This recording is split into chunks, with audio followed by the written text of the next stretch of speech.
Hello, everybody, again from Simplyfoodea YouTube channel. Let's continue our establishing of the record keeping and documentation. I will talk about the formatting of the records.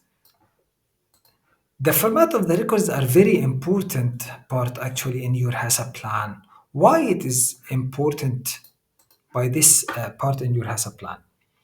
When you use a standardized template in your Hassan plan, so you are ensuring its consistency and its clarity. Okay, and when you choose a digital system, you can ensure its efficiency and maintain well organized physical logs for all these amount or huge amount of data, because all the previous records I have mentioned, it's not about you are doing the record on annual base or quarterly base or weekly base.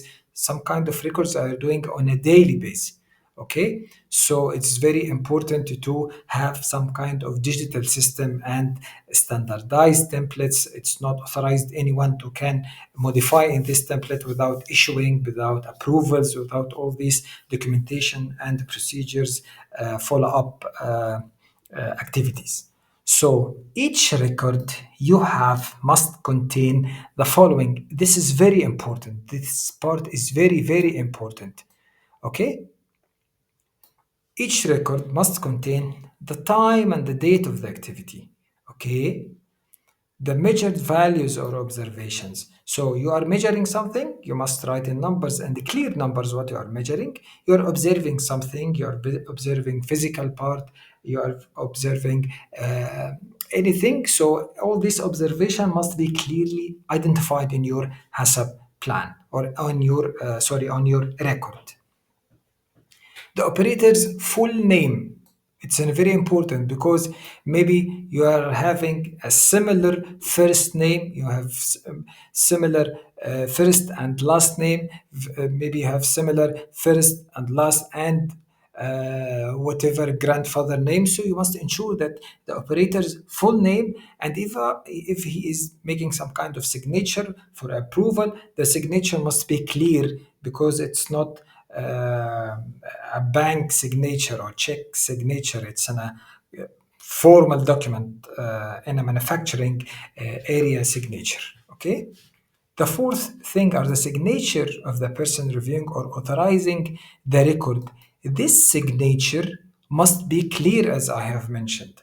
So some kind it's in a full name or clear signature, or having only signature of him, and in the both sides it must be clear signature. Number E, the issue date of the record.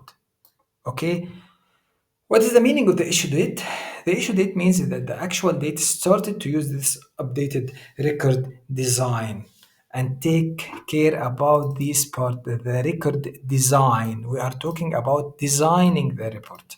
Okay, so the issue date, it can't be, for example, you're issuing or starting to implement this record, for example, in Jan 2024, and you are using an old document or an old document from November 2023.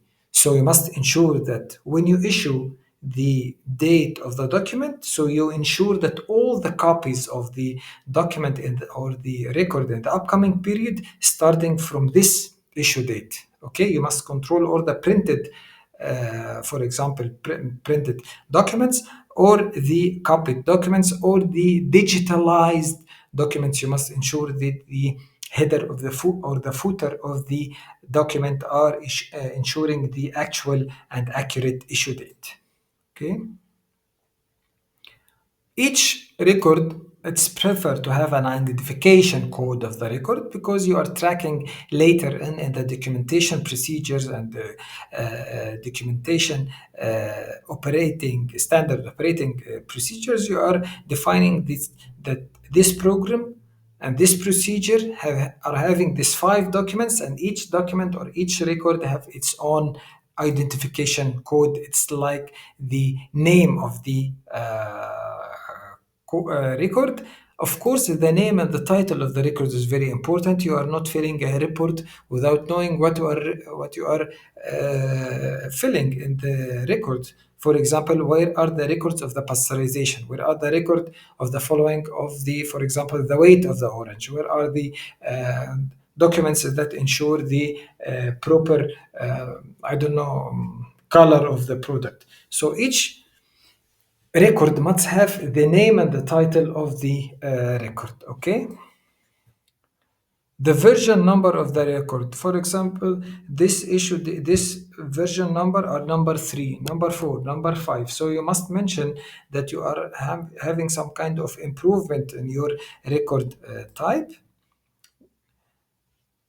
Number I, the shelf life of the record. For example, that this record I am ensuring that I can store or I can archive this record for 2 years. So you must ensure and write on the document itself or in the record itself how many years you are keeping the shelf life of this product.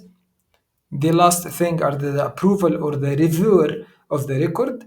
It's preferred to have clear full name, the date of signature, and clear signature for the approval and for the reviewer.